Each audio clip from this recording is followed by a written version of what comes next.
नमस्कार। चलिए आज चलते हैं महाराष्ट्र के नासिक जिले में।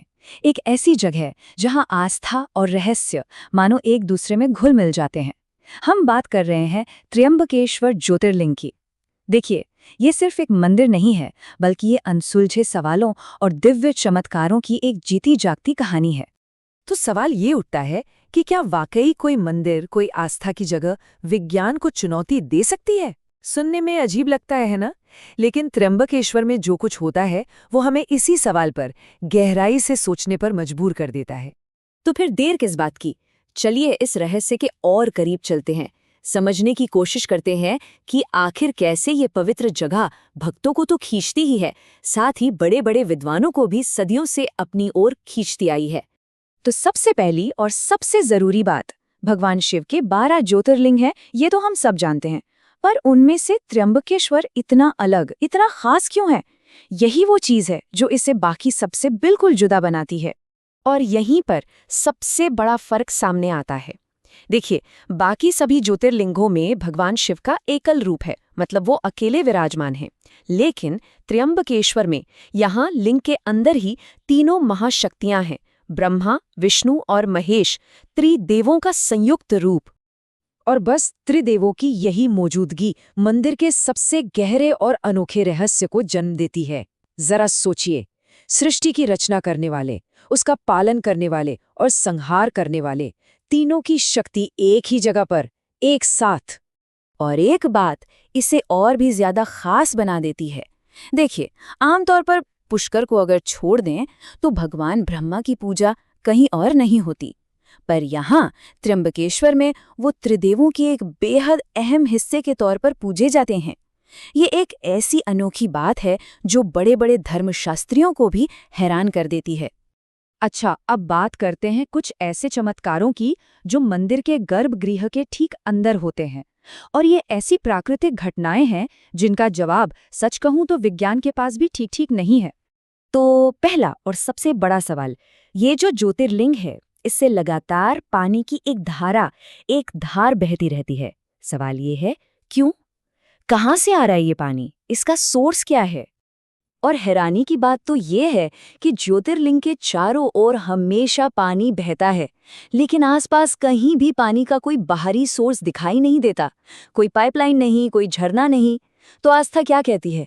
मान्यता ये है कि ये स्वयं देवी गंगा हैं, जो यहाँ गोदावरी का रूप लेकर भगवान शिव का अभिषेक करने के लिए प्रकट होती हैं।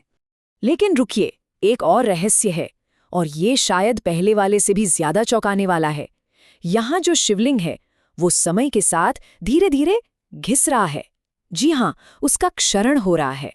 अब देखिए, विज्ञान की नज़र से देखें तो शायद ये पानी की वजह से होने वाला एक नेचुरल इरोजन है, पर आस्था की दुनिया में इसका एक बहुत बहुत गहरा मतलब है। माना जाता है कि ये जो क्षरण हो रहा है ना, ये असल में कलयुग के प्रभाव को दिखा रहा है। और भविष्यवाणी ये है कि जिस दिन ये लिंग पूरी तरह से समाप्त हो जाएगा, वो इस युग के यानी कलयुग के अंत का संकेत होगा।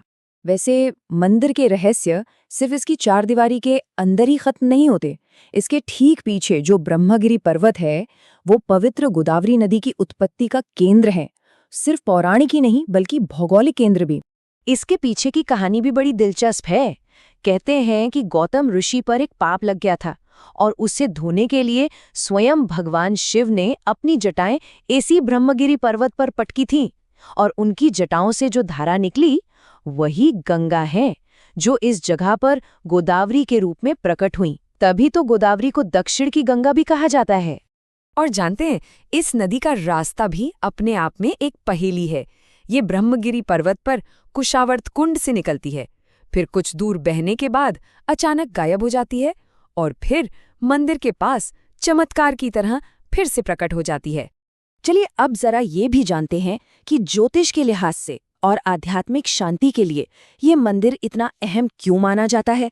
ऐसी कौन सी खास बाधाएं हैं जिन्हें दूर करने के लिए लोग दूर दूर से यहाँ आते हैं?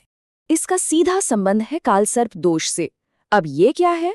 ज्योतिष शास्त्र में ये एक ऐसी स्थिति होती है जब किसी की कुंडली में सारे के सारे ग्रह राहु और केतु के बीच में फंस जाते हैं, और ऐसा माना जाता है कि इससे जीवन में लगातार एक के बाद एक मुश्किलें आती रहती हैं।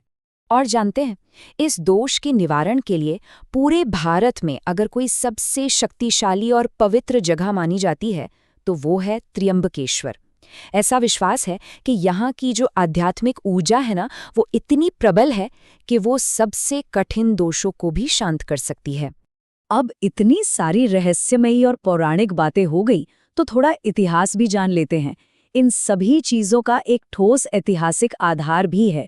मंदिर का जो आज का स्वरूप है ना, जिसे हम देखते हैं, उसे 18वीं सदी में पेशवा नाना साहब ने बनवाया था।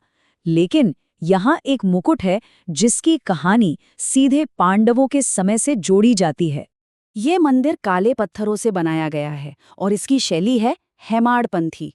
इसकी खासियत ये है कि पत्थरों को जोड़ने के लिए चूने का इस्तेमाल नहीं होता, वो एक दूसरे में इंटरलॉक होते हैं।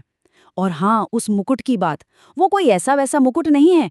उसमें हीरे, पन्ने और ना जाने कितने अनमोल रत्न जड़े हुए हैं। ये मुकुट हर रोज देखने को नहीं मिलता, सिर्फ खास मौकों पर, जैसे कि सोमवार को जब पालकी निकलती है तब इसके दर्शन होते हैं। तो कुल मिलाके त्र्यंबकेश्वर सिर्फ पत्थरों से बनी एक इमारत नहीं है, ये तो आस्था, इतिहास और प्रकृति के रहस्यों का एक ऐसा संगम है, एक ऐसा जंक्शन है जिसे आज भी विज्ञान पूरी तरह से डिकोड नहीं कर पाया है। तो आखिर में एक सवाल के साथ इसे छोड़ते हैं। जैसे जैसे ये लिंग घिस रहा है और पौराणिक कथाएं आज भी उतनी ही जीवित हैं, ये सवाल और भी गहरा हो जाता है। क्या त्र्यंबकेश्वर जैसी जगहें हमें हमारे यूनिवर्स के बारे में, हमारे अस्तित्व के बारे में कुछ ऐसे गहरे सच बताने की कोशिश कर रही हैं, जिन्हें समझने के लिए शायद विज्ञान और आस्था दोनों को एक साथ हाथ पकड़कर चलना होगा?